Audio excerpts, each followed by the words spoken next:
name's Senith, I'm 20 years old and this is my 1984 Toyota Corolla AE71.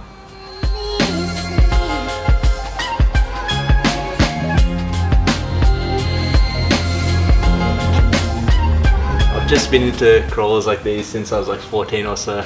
Ended up like reading a magazine while I was at the airport in grade 9, hot imports or something like that, not too sure, but seeing one of these cars sideways and just thinking, holy fuck, like, how is that even possible? Ended up waiting till I was in first year uni, saved up my money, and here we are.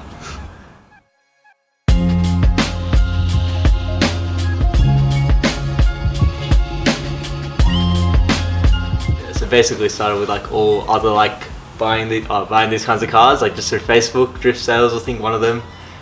This bloke that was apparently meant to be in southeast Melbourne ended up being a good 110 k's away from my joint, so it was a bit of a trek. Yeah, once we got there, got met by a pretty scraggly bloke showing us around this car. Had a couple of questionable mods, a couple of JDM stickers, a few TRD logos where they shouldn't be. Yeah, literally no brake fluid, very low on like there's nothing in the radiator pretty much. This bloke runs out, grabs his little trusty saucepan with water, says should be right mate, then we're all good. Pretty much ended up driving that car 110 k's back home. Very scared, very gripping the wheel pretty tight. Clenched my bum a few times I'd say, that's for sure. Yeah, no brake fluid for the first 3 or so k's until we got to the servo. Well, to get started, I really had to get the car roadworthy to begin with.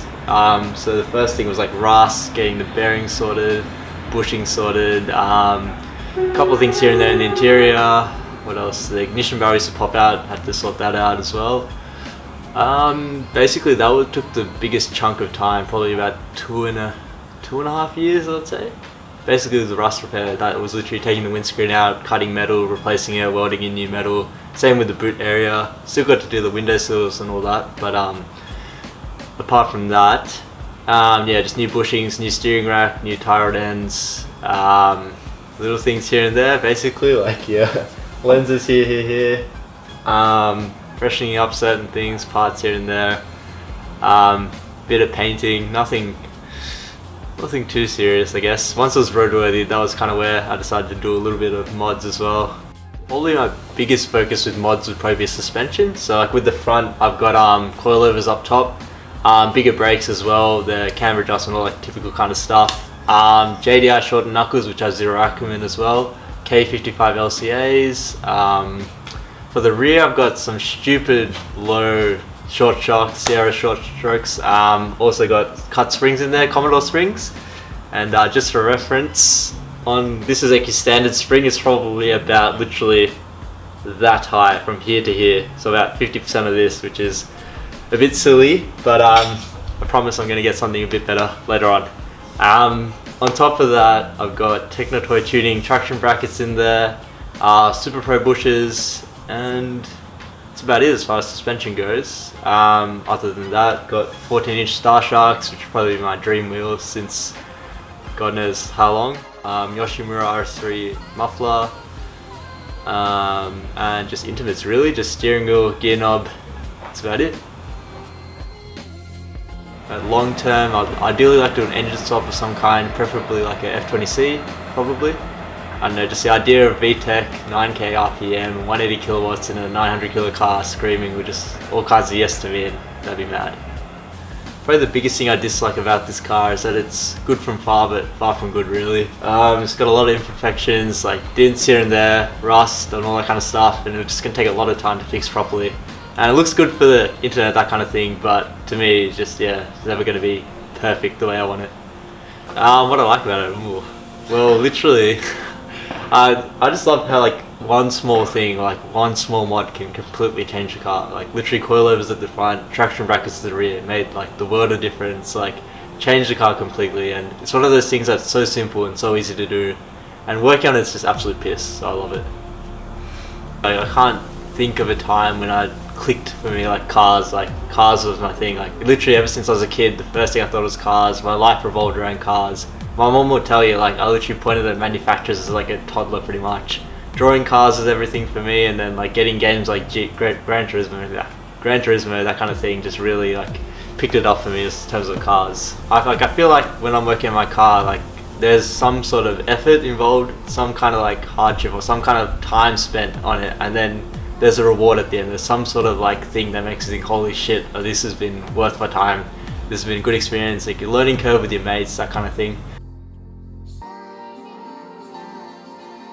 You make very good mates with cars, honestly. Like, there's certain things that like bring mates together. Like, cars is probably one of the stronger ones, honestly. Like, you make days around cars, you kind of work on cars together, you organize things around your cars, pretty much. Like, you can whether be driving, taking photos, working on it, if you're taking gearboxes out, I don't know, everything really. It's just one of those things.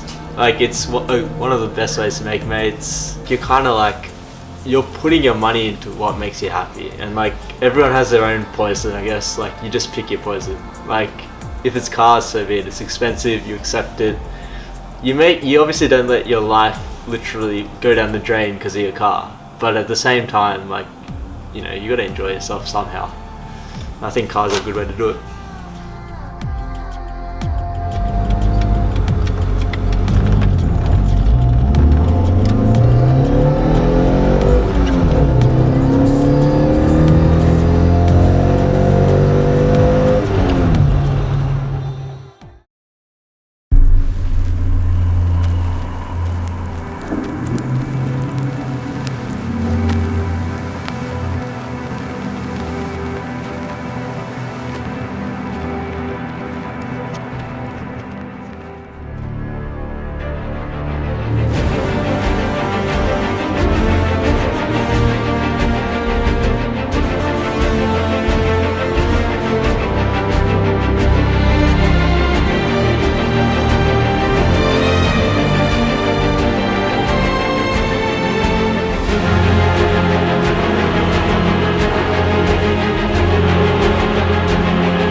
Stay back and we all just cruise. Side bitch for the